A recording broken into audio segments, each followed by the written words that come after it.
Ravi de vous retrouver pour cette grande session d'information. Bienvenue sur Gabon 24. Sans transition, les titres. Au Gabon, alors que l'éducation nationale est en proie à des grèves intempestives, la rédaction de Gabon 24 consacre un dossier à un autre pan de l'éducation, celui de l'éducation familiale, dans laquelle l'autorité parentale est aussi mise en mal. En Afrique, le Nigeria et l'Afrique du Sud accordent leur violon pour prévenir les violences aux relents xénophobes qui ont secoué la nation arc-en-ciel ces dernières semaines. Voilà pour le fil conducteur de cette grande session d'information. Madame, Monsieur, voici votre journal. Commençons par la page Gabon avec en bonne place l'éducation. Tout d'abord, avant de lever la mesure de suspension de solde des enseignants, le ministre de l'Éducation nationale a initié le mercredi 1er mars une mission d'inspection dans les établissements où chaque agent est désormais contraint de notifier sa présence au poste. Pour le vérifier, ce lundi 13 mars, l'équipe de Gabon 24 a sillonné pour vous certains établissements de Libreville. Le constat de Gabriel Ratanga et Jocelyn Bombadianga. Ce lundi, dans plusieurs établissements de la capitale gabonaise, les élèves ont repris le chemin de l'école. Des enseignants sont présents au poste et donnent normalement cours. À côté d'une éventuelle marche de certains élèves en vue de revendiquer la reprise effective et définitive des cours, certains disent ne pas être au courant et que depuis près de 2 semaines, les cours vont bon train. Effectivement, parce qu'en ce moment, certaines classes ont eu des devoirs. En ce moment, on a même eu un devoir d'anglais. Oui, les cours ont repris il y a cela 2 semaines.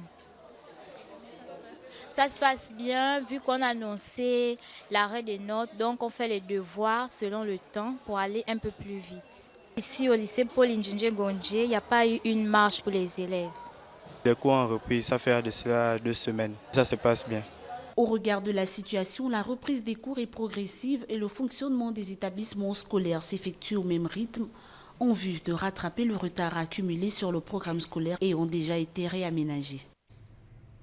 J'en viens maintenant au dossier du jour, tel qu'annoncé en titre, qui porte sur l'autorité parentale. Tout d'abord, place au constat et méthodes actuelles. Comment les parents éduquent leurs enfants de nos jours aussi? Quelles sont les astuces que ces derniers utilisent pour imposer l'autorité parentale quand plusieurs facteurs peuvent influencer leur éducation? S'est interrogée notre rédaction. Des éléments de réponse dans ce regard de Mirandangué.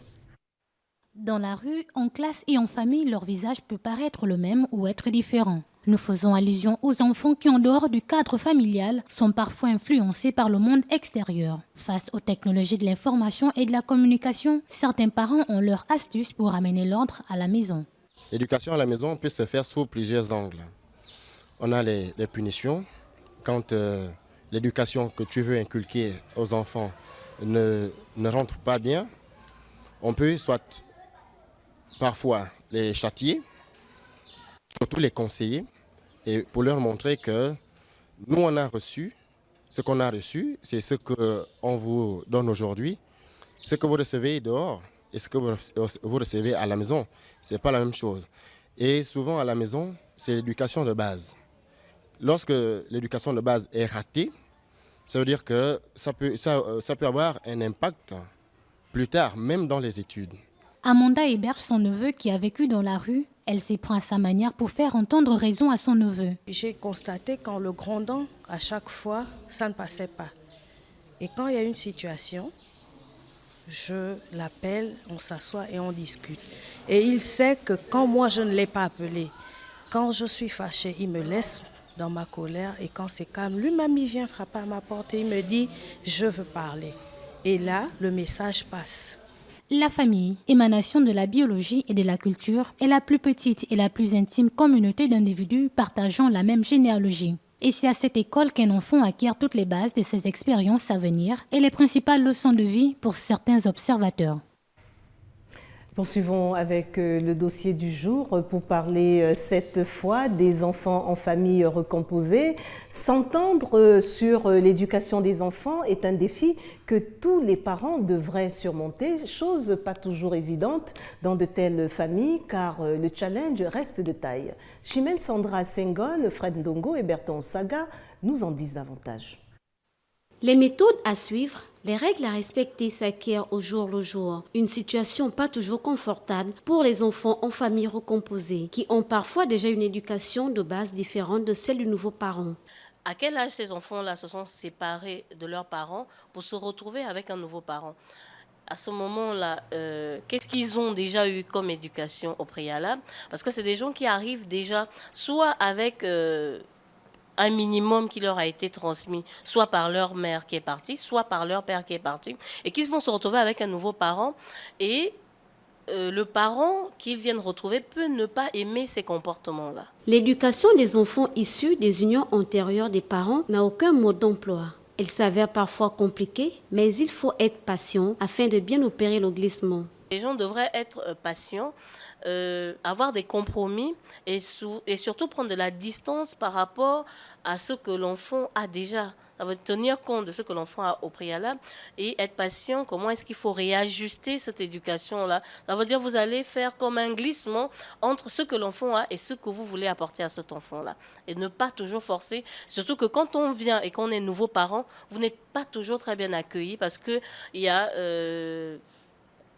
la colère, enfin la difficulté du parent qui est reparti. Vous êtes quelqu'un de nouveau, vous êtes peut-être à l'origine de la séparation qui a entraîné le départ du véritable parent. Donc. Les mutations au sein de la société gabonaise n'épargnent pas la cellule familiale. Si recomposition il y a, les nouveaux partenaires devraient ensemble discuter de l'application des règles et de l'organisation de la vie au sein du foyer recomposé. Rater l'éducation des enfants en famille recomposée peut être fatal pour le couple qui cherche à se reconstruire.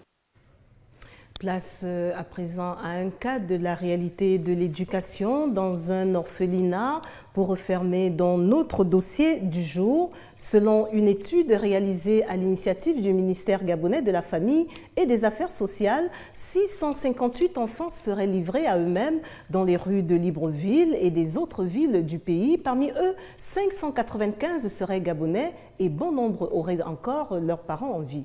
Dans de tels cas, comment l'éducation des enfants se fait dans ces environnements, dans cet environnement, dis-je bien? Les éléments de réponse sont dans ce reportage de Gabriel Ratanga et Jospin Bombadianga.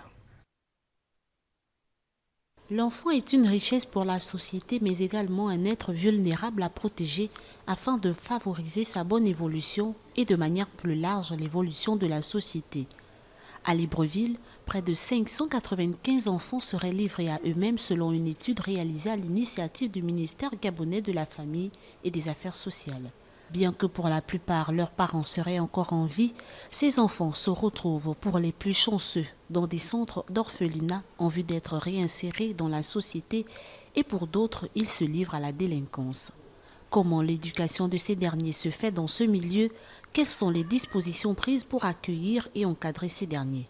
On a toute une équipe, on a un service social, on a un psychologue, on a une juriste, on a une infirmière et on a des éducateurs. Contribuer à améliorer le statut et les perspectives d'avenir des mineurs à risque ou victimes de toute forme de violence, pire, forme de travail et en conflit avec la loi, certains centres, notamment le centre Arc-en-Ciel, adoptent une stratégie simple et efficace, le dialogue. Il faut d'abord les écouter, beaucoup de dialogues, beaucoup de conseils, avec des paroles que nous essayons de les convaincre, que nous essayons de les éduquer, que nous essayons de vivre avec eux.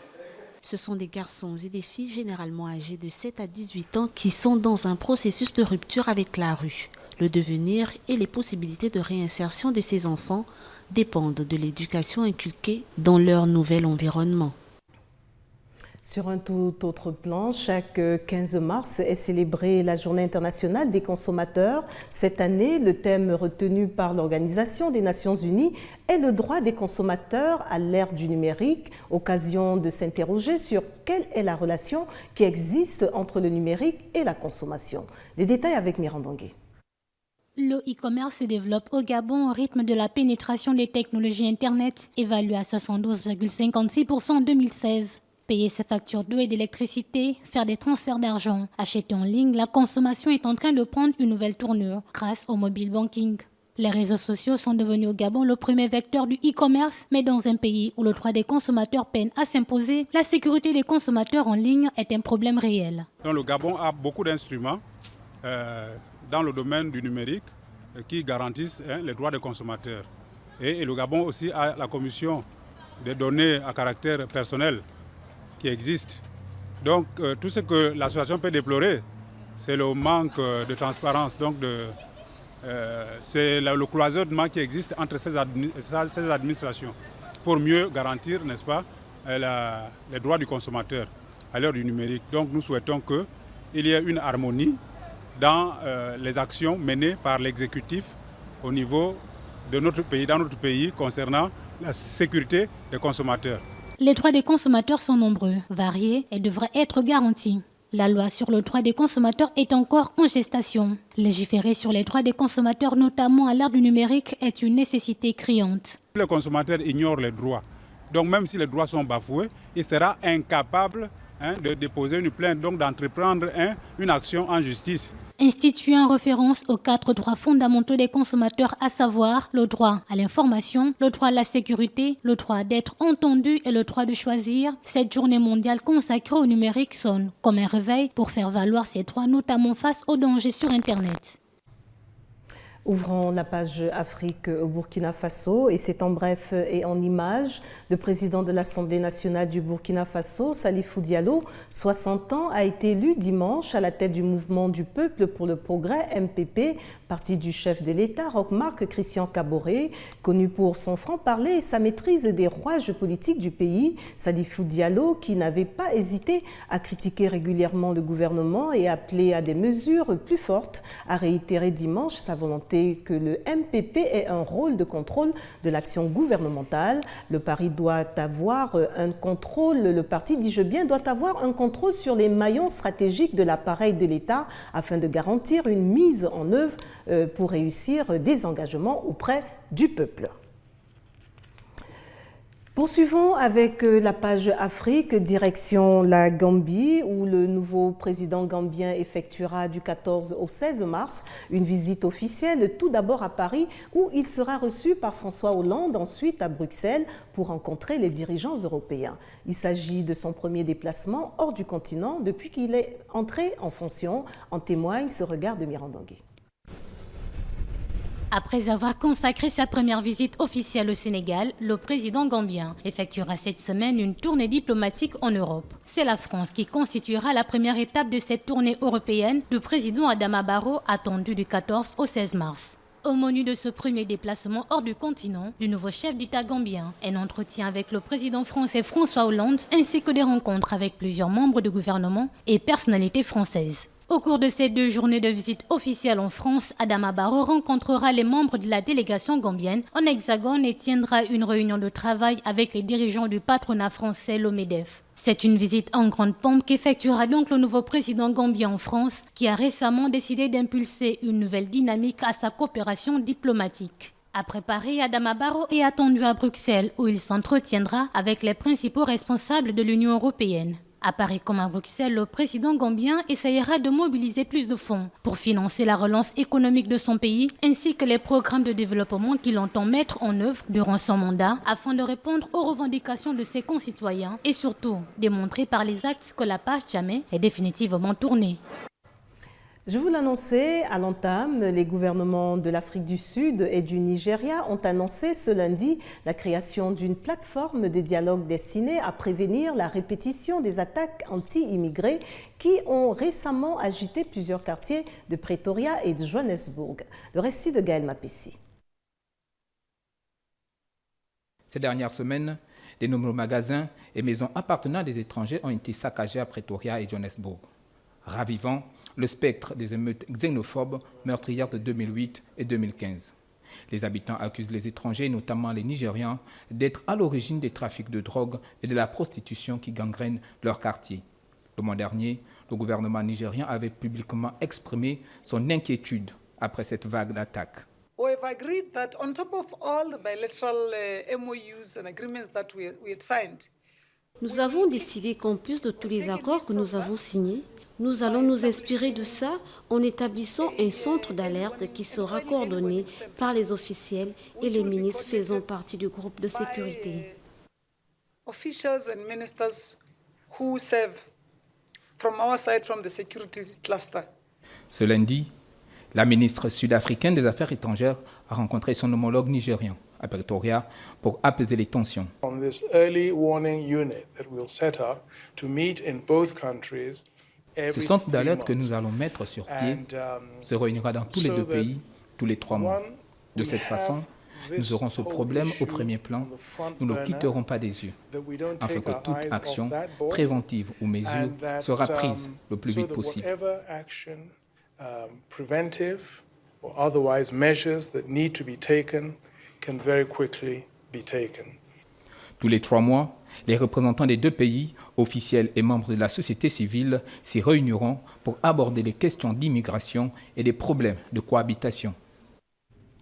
Et puis, cette information de dernière minute qui nous parvient à l'instant, la libération décidée lundi par la justice de l'ex-président Hosni Moubarak, qui a régné d'une main de fer pendant 30 ans, vient clore symboliquement le chapitre du printemps arabe en Égypte, la fin des affaires judiciaires et la future remise en liberté de M. Moubarak, 88 ans, mettent un point final au déboire de l'ex-président qui avait été contraint de quitter le pouvoir le 11 février 2011 à l'issue d'une révolte de 18 jours réprimée dans le sang.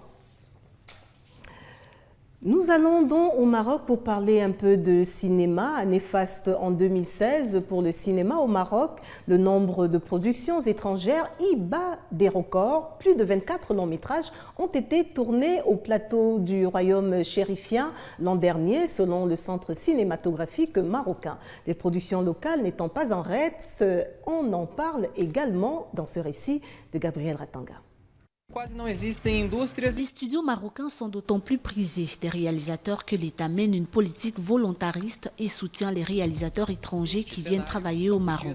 Ce n'est pas encore Nollywood, mais il faudra peut-être parler un jour de Mollywood pour le Maroc, tant le royaume chérifien attire le cinéma et en particulier les productions étrangères. En 2016, les Français Albert Dupontel, Arnaud Desplanchins ou encore l'Américain Robert Zemeckis ont choisi le Maroc pour y tourner tout ou partie de leur long métrage. Au total, 24 films ont eu pour cadre les studios Ouarzazate, ceux de Tanger. L'attractivité marocaine s'explique à la fois par la professionnalisation des studios et des conditions financières avantageuses. Le centre cinématographique marocain soutient les productions étrangères. Et si l'on inclut les courts-métrages, les publicités et les documentaires, plus de 700 productions étrangères ont été tournées au Maroc. Les films locaux ne sont pas en reste. Le secteur cinématographique bat des records avec là aussi 24 longs métrages tournés l'an dernier. La tradition d'accueil cinématographique du Maroc ne date pas d'aujourd'hui. Les actualités hors du continent n'étant pas à reste dans cette grande session. Tout d'abord, Benoît Hamon s'est rendu dimanche en Martinique dans le cadre d'une tournée en Outre-mer pour sa campagne. Le candidat du PS à la présidentielle s'est défendu d'incarner la continuité du bilan du quinquennat actuel. Au cours de son déplacement, le candidat socialiste a rencontré plusieurs élus guadeloupéens et martiniquais et s'est recueilli sur la tombe d'Aimé Césaire en Martinique. Le récit de Linda Gaël Maganga.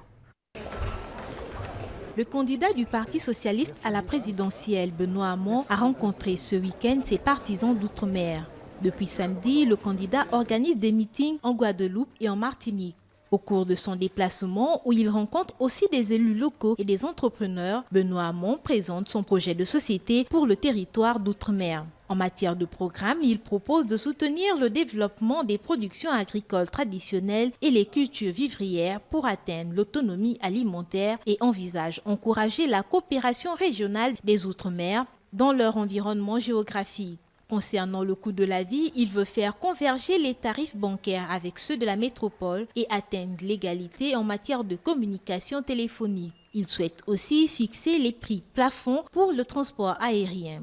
Pour ce qui est de l'éducation, il parle de limiter le nombre d'élèves dans certaines classes du primaire.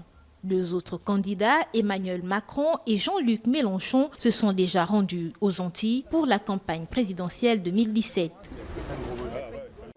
Alors en Grande-Bretagne, et c'est en bref et en images, alors que Londres se rapproche de la sortie de l'Union européenne, l'Écosse, elle, veut y rester et rêve à nouveau d'indépendance, car si les Britanniques ont voté à 52% en faveur d'un divorce avec l'Union européenne, lors du référendum historique du 23 juin dernier, les Écossais s'étaient, eux, prononcés à 62% pour un maintien dans le giron européen, farouchement hostile au Brexit, en particulier à la sortie du marché unique. La première ministre écossaise a annoncé ce lundi qu'elle demanderait la semaine prochaine l'autorisation d'organiser un référendum pour l'indépendance de la province fin 2018 ou 2019. La première ministre britannique, Theresa May, n'a pas tardé à réagir à cette annonce, une annonce qui a donc pris de court le Royaume-Uni, intervenant au même moment où le Parlement s'apprête à donner son feu vert définitif au déclenchement du Brexit.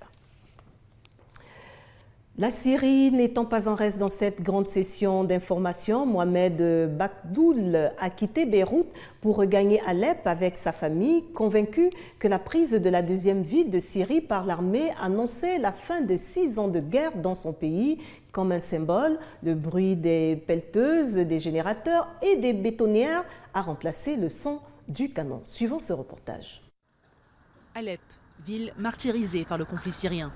Une partie du pays reste déchirée par les combats, mais ici, l'heure est à la reconstruction. Lorsque les rebelles se sont emparés de l'est de la ville en 2012, Mohamed a fui avec sa famille pour le Liban. En décembre dernier, l'armée a repris le contrôle. Il a alors décidé de revenir. Avant, je vendais de la pâture, mais j'ai ouvert un magasin de briques parce que c'est un domaine qui marche en ce moment. Pour d'autres, comme ce fabricant de cercueils, l'activité s'est considérablement ralentie. La ville se remet encore de féroces combats entre armées et rebelles qui l'ont ravagée pendant plus de 4 ans. Avant, je voyais arriver les corps de nombreux martyrs, des enfants et des jeunes hommes. Le travail était tel que nous ne pouvions rentrer chez nous avant minuit. Nous enterrions entre 40 et 45 personnes par mois.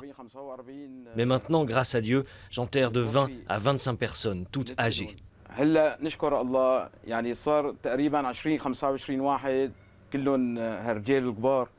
Les armes se sont tues à Alep, mais le contraste reste frappant entre le secteur ouest, gouvernemental relativement épargné, et l'est, ancienne zone rebelle. L'eau est rare dans la ville et les habitants font la queue devant des distributeurs. Avant, il suffisait d'ouvrir le robinet et l'eau coulait. On pouvait se doucher quand on voulait. Mais maintenant, je ne peux me doucher qu'une seule fois par semaine. Il faut remplir des bidons et les porter sur le dos. J'ai 58 ans, ça me casse le dos d'avoir à les transporter jusqu'à chez moi. Le gouvernorat a toutefois promis que l'eau coulera bientôt à Alep, maintenant que l'armée a repris au groupe État islamique le centre de pompage de Hafsa, à 90 km de là. En 6 ans, le conflit syrien a déjà coûté la vie à plus de 310 000 personnes. 38 morts et 13 blessés, c'est le bilan de la course folle qu'a effectué ce dimanche un autobus fonçant dans une foule de musiciens dans la ville haïtienne de Gonaïves, à environ 150 km au nord-ouest de Port-au-Prince, tuant dont 38 personnes, comme je vous le disais à l'instant. Le regard de Mirandongué. En Haïti, un autobus impliqué dans un accident plein d'élus de fuite a foncé successivement sur 3 bandes de rara. Un groupe de personnes organisant un carnaval rural à l'occasion du carême dimanche matin, non loin de la ville de Gonaïves, à 150 km au nord de la capitale, tuant 38 personnes et en blessant 13 autres. À l'hôpital La Providence, les survivants de l'accident survenu de nuit, un peu avant 4 heures du matin, sont encore sous le choc. Le conducteur a pris la fuite et quelques kilomètres plus loin, au niveau de Mapou. En Haïti, par peur d'être lynchés par des riverains, les conducteurs impliqués fuient souvent les lieux d'un accident de la route. Pour cette raison, la police est intervenue rapidement dimanche matin pour contenir les mouvements de colère de la population. Le tronçon de route où s'est produit le drame est une ligne droite. Dans sa course, le bus a poussé dans le fossé une petite voiture alors garée au bord de la voie où dansaient les musiciens et leur public. Le président haïtien Jovenel Moïse s'est dit consterné par cet accident et a transmis au nom de l'ensemble du gouvernement ses sincères condoléances aux familles et proches des victimes de ce drame de trop sur nos routes nationales, selon un communiqué. Allons en Argentine et c'est en bref et en images pour parler de cette bousculade monstre lors d'un concert de rock. 2 personnes sont mortes et plusieurs ont été blessées ce dimanche dans une bousculade lorsque plus de 300 000 spectateurs ont envahi la petite ville argentine d'Olavarria pour un concert en plein air du chanteur de rock Indio Solari. Le concert se déroulait sur un immense terrain en plein air qui peut accueillir officiellement 200 000 personnes au maximum. Le rappel des titres avant de refermer cette grande session d'information. Au Gabon, alors que l'éducation nationale est en proie à des grèves intempestives, la rédaction de Gabon 24 vous a consacré un dossier sur un pan de l'éducation, celui de l'éducation familiale, dans laquelle l'autorité parentale est aussi mise en mal. En Afrique, le Nigeria et l'Afrique du Sud accordent leurs violons pour prévenir les violences au relent xénophobes qui ont secoué la nation arc-en-ciel des dernières semaines. Voilà, Madame, Monsieur, tout ce qui a retenu notre attention pour cette grande session d'information. Au nom de toute l'équipe, merci pour votre fidélité. L'information continue sur Gabon 24, mais en attendant, n'oubliez surtout pas que quoi qu'il arrive entre-temps, gardez le sourire. Au revoir.